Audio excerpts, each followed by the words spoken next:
Fundjava e kaluar në Tiranë u shoqërua me tension dhe pasiguri pas njoftimeve për një kërcënim me eksploziv në qendrën tregtare Top Tani. Ngjarja çoi në reagim të menjëhershëm të autoriteteve dhe evakuim të qytetarëve që ndodheshin në ambientet e saj. Gjatë 2 ditëve, të shtunën dhe të dielën, u dërguan mesazhe elektronike që kërkonin zbrazjen e ndërtesës. Njësitë gjeniere kryen kontrolle të hollësishme në të gjitha hapësirat për të garantuar sigurinë. Në fund u vërtetua se alarmet ishin të rreme, por ndikimi tek qytetarët dhe bizneset ishte i dukshëm.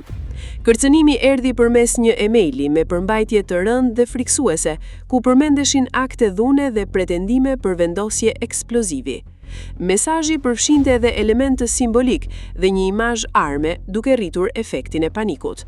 Autoritetet kanë nisur hetime për të identifikuar dërguesin dhe për të zbuluar origjinën e mesazhit, ndërsa po shqyrtohen disa pista, përfshirë mundësinë e një alarmi të rrem të organizuar me qëllim përhapjen e frikës.